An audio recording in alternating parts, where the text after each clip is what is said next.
some content is better than no content. You'll still get some eyeballs on it, and that's better than nothing. And what we found that a lot of people do, and we kind of suggest, is like the longer you wait to start something, the longer it's going to take.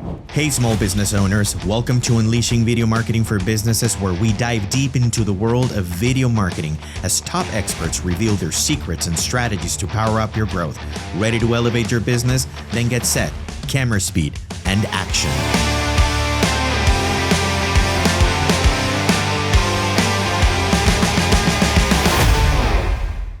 Hello, friends. Welcome to another episode of UVMB. And for those of you who are new to the podcast, Unleashing Video Marketing for Businesses is a space where you will be learning tips and pathways from experts on how to use video marketing to scale your business. I'm your host, Frank Battiston, and the Director of Production at PowerTale Productions. Today, we have Mike Vannelli, and he is the Creative Director at Creative Envy with more than 5,000 ads created. And let me tell you guys, he produces 3 types of video ads. And depending on where you are on your journey, this might benefit you. So it's worth listening. Also, he will be talking about how to collaborate effectively with a video production company. Here you go. Hi, Mike. Thank you so much for coming here and giving us a lot of information here in the podcast. We're very excited to have you today. We're very interested because you're the kind of production company that we want to become someday. So if you can tell us a little bit about your journey in the production company and how you've achieved to produce, and lead more than 5,000 video ads. Sure. Yeah. Happy to be here, Frank. Yeah. Yeah. So pretty much, at least kind of the journey for me is, I really started out in doing, music videos instead of commercials. So pretty much, I always knew I wanted to do something in the film video space, but at the same time, I knew that I also wanted to get paid for it. So, Yes. So early on, basically, like, I thought, what could I do that I don't really need a lot of experience to start doing, and who will allow me to do things for free for them? And so, a lot of up and coming artists, they have zero budget, and so they still want their music video made. So, and this was back when really the only place to post stuff was on Craigslist. It wasn't really like Facebook or Instagram or anything yet. So I just kind of kept an eye out, and I started working just with some artists, either editing their music videos or a little further in filming them, and just was doing it for free just so I could get experience and I could, also just get some stuff for my portfolio. And I did that for a while still having a day job. And then it just got to the point where I was doing music videos for some pretty big name artists like Wiz Khalifa and 3 6 Mafia. Nice. And but it just got to the point where not so much I was doing the same thing, every time, but it was just I didn't feel like I was stretching my creative muscle as much as I would have liked. So from there, I kind of started slowly switching gears and thinking, okay, what else can I do where I can still make money, where still somebody is saying, here's money to make this, but it's not music videos. And so advertising, commercials, that was kind of the next step. Right around the same time is when the Apple App Store started getting kind of really big, where people were developing new apps and they were coming out, and people started making little videos for them, but not very, very well produced, and that was before kind of video marketing was even a term. Yeah.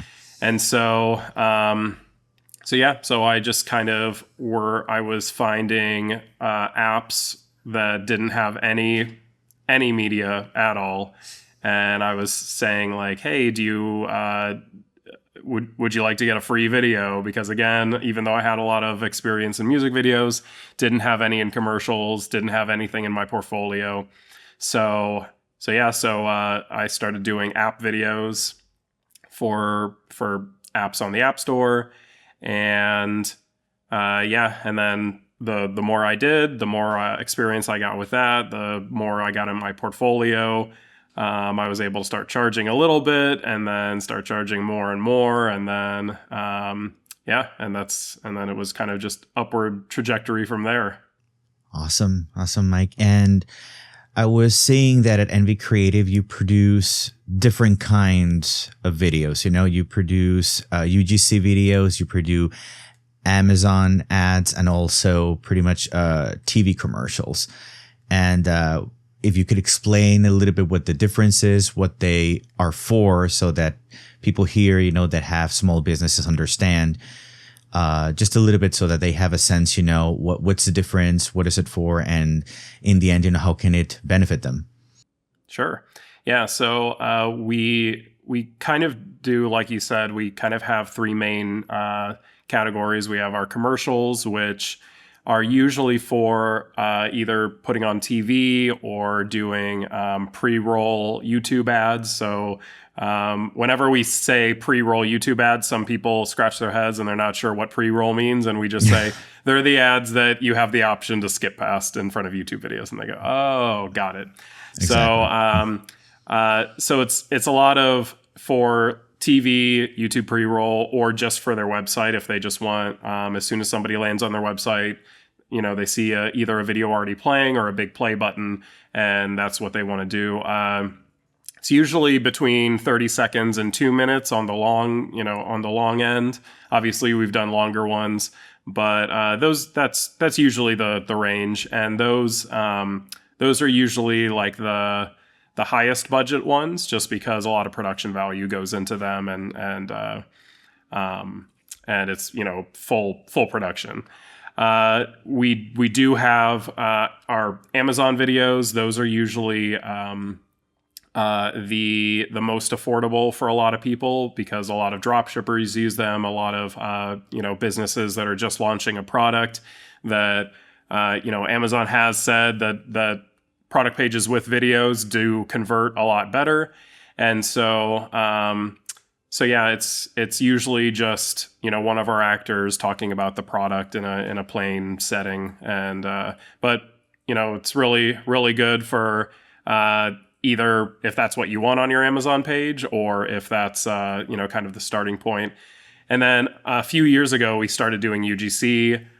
We tried to hold out as long as we could, but people kept asking if we do videos for TikTok. I think that was before Reels was out, or maybe just coming out. But mainly it was, hey, do you do stuff for TikTok? Do you do stuff for Instagram stories? We kept saying no, and then we finally kind of bit the bullet and had to kind of go that route. Yeah, and so it's been it's been just as popular as our normal kind of long form commercials.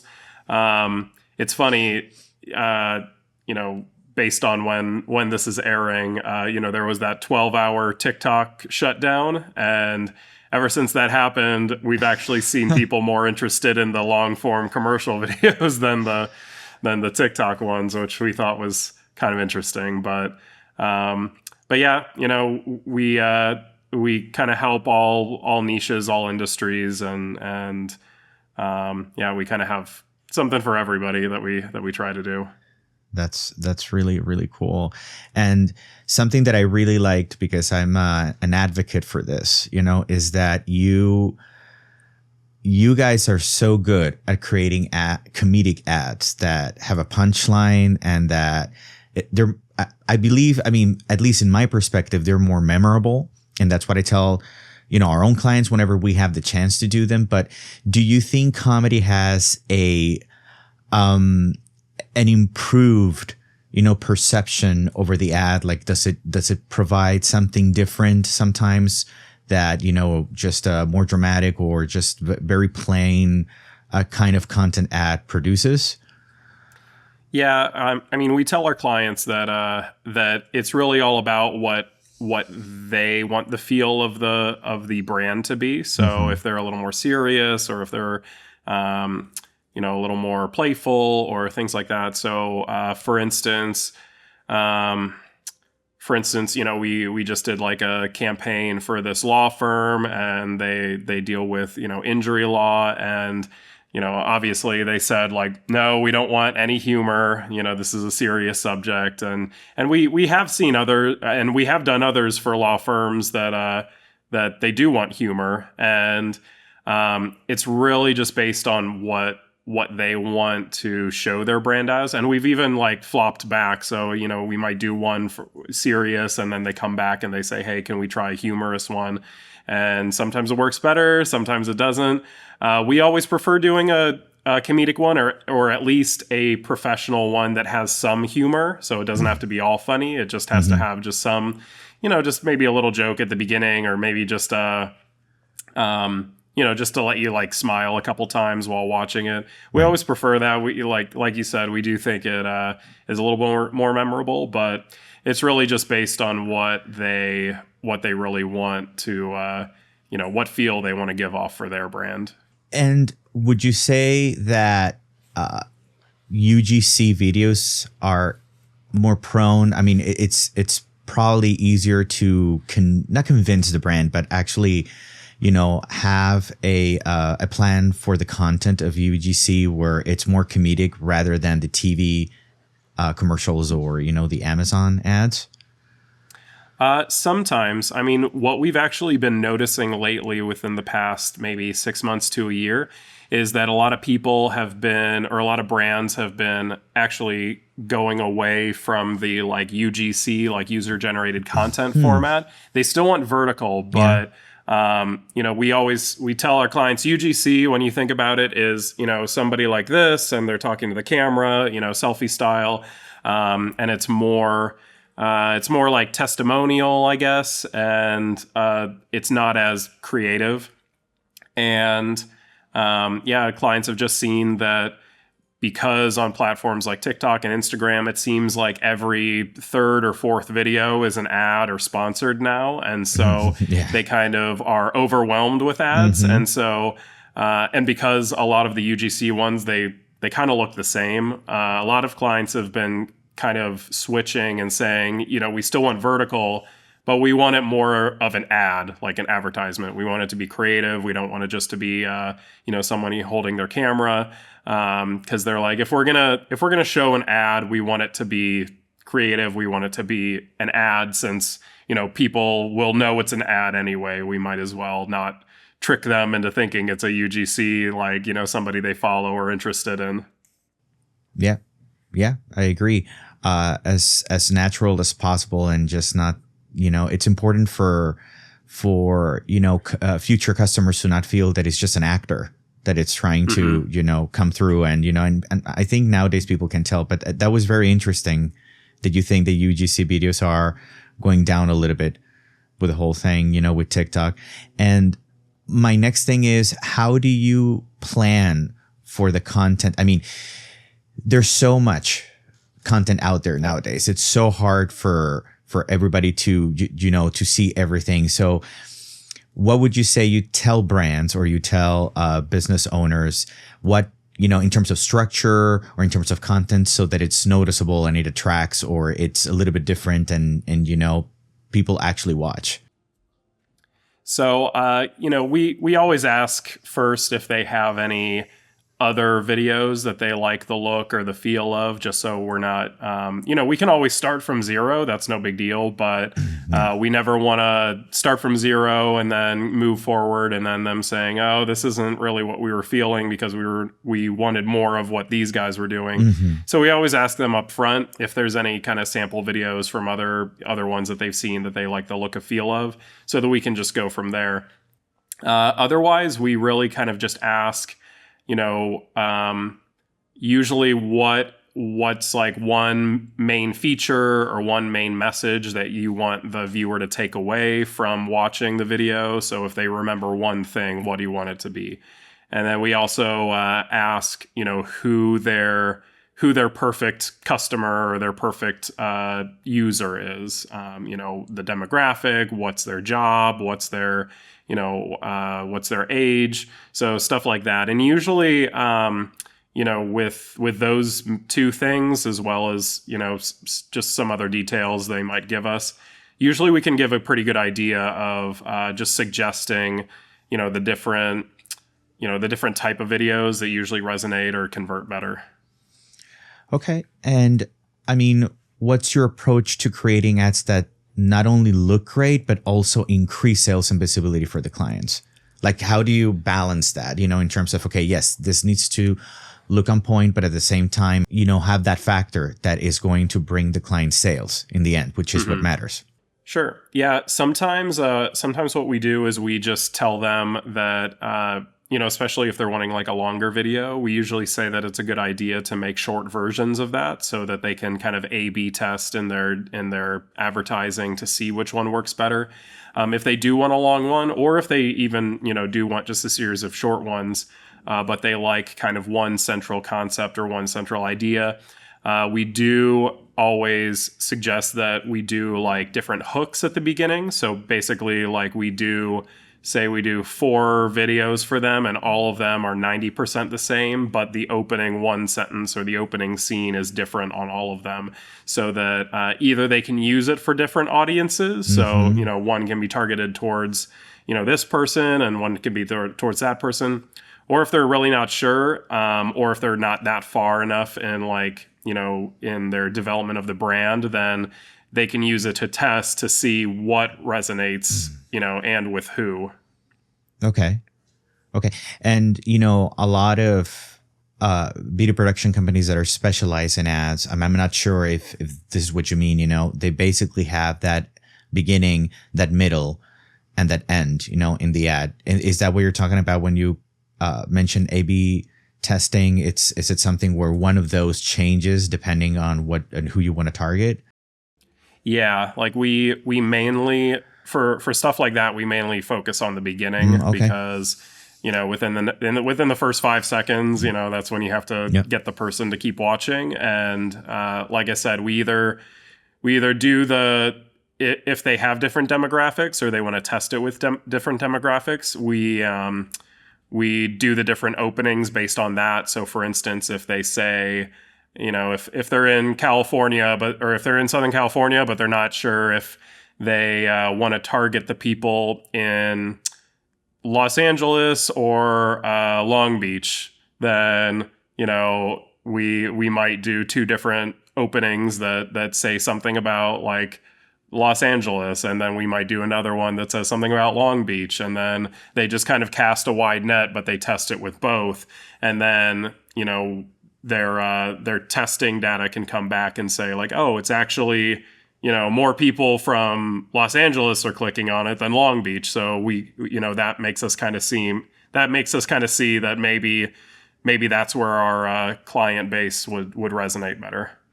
Okay, that's great. And what's the most important advice you could give somebody that is, just a business owner that is starting out and wants to improve their video marketing strategy? And, if you can, after this, tell us when is the right time to just do it, start doing it, how, and when is it the right time to actually hire somebody like us? Sure. So, the first thing that I would always suggest is to just start. A lot of businesses do is, they think about starting and they have a plan about starting and they want to start, but they don't actually ever, they plan way too much and they don't just start. If that's the way that the business wants to go, then that's my suggestion there. If you're having trouble starting, then that's when I would reach out to production company like Envy, or if you've kind of done some of your own stuff and it's really not getting any views, it's not getting any conversions, stuff like that. So either if you need help just starting, or if you've already started and it's not converting, that's kind of when you want to, come to somebody like us and we can kind of help you go from there. But yeah, I mean, some content is better than no content. You know, you'll still get some eyeballs on it, and that's better than nothing. And what we found that a lot of people do, and we kind of suggest, is like the longer you wait to start something, the longer it's going to take. So, for instance, even with our clients, when they say, you know, how long does it normally take the process, we say 30 days, and they say, you know, something like, okay, well, I need it done by this date, and we say, okay, well, regardless of when you need it done by, it's going to take around 30 days. So if you order it today, then you get it 30 days from now. But if you wait 2 weeks, then it kind of it's 30 days plus the 2 weeks that you waited. So it kind of, you know, it's kind of the same thing with brands. It's like if you just get started, whether that's by yourself or with a company handling it for you to take some of the load off, then you can get going right away. But just get started either way. That's kind of the main takeaway. Cool, Mike. And I want to ask you one last question. And it's, if you can, tell me a little bit about like recommendations. And this is not to pick and point anybody or any client. This is just like, so a lot of people get very nervous in reaching out to a video production company. Some of them have had bad experiences. Some others love them. And, you know, they always have that fear where, is it a good thing to bring another company as a collaborator? How would you say what would you say is the right approach? You know, the way to work with a video production company, like some do's and don'ts, and not, why not to fear, you know, to bring them on. Yeah. I mean, you know, we do have kind of two different ways that we approach video production. And we've tried to kind of make the barrier to entry as seamless as possible and kind of as easy as possible for people that are kind of just used to doing things online. So I think we have like one button on our website that says, you know, place a call. A lot of people, you know, especially like millennials and even younger, they don't like having calls. They just want to do everything online. And so because we've done so many videos and we've been doing it for so long, and we kind of have our workflow down to a T, we kind of know exactly, you know, 99% what things should cost and what like different add-ons will cost. So pretty much on our website, we have we just have our services, like the different styles we offer, and you can just place an order right away. You know, if you want a 30-second video with, you know, a short version, you can just place the order and then check the box that says, you know, short version, and you can just place the order right there. And we just kind of communicate over messaging or email, and, you know, we can do it that way. Obviously, we have a button that says, you know, place a call, and we can do it that way. I mean, you know, one thing that people think is that video production, especially commercials, are really either really complicated or really expensive, or they have to put a lot into it.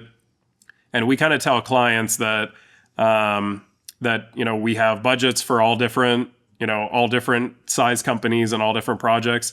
But we also tell them that they can be as involved in the project as they want. So if they're busy and they can't really do a lot, then all we ask is, you know, that they give us the information we need to write their script, that they just review and approve the script, and then from there we just send them the video. But, you know, so that's kind of like the least amount of involvement we need. And then on the other hand, if they want to chat or if they need to go back and forth, then we can do it that way. So, you know, if they're worried about like a time commitment, at least for people like Envy, you know, we like I said, we tell them they can be as involved in the project as they want, but we're pros and we can do it all with minimal involvement if they want. Nice, Mike. And so you would say that the primary fear is mostly time commitment. Like they think it's going to be more complicated than what it really is going to be in the end. Yeah, time commitment in regards to getting the project done, and also placing the order for the project, because, you know, we know other production companies where, they like a call is mandatory, and then they send a contract, and then they send a invoice. It's a custom invoice, and then they send a contract, and it's like all these steps. And like I said, we've just tried to kind of make it as seamless as possible, as like placing an order on Amazon.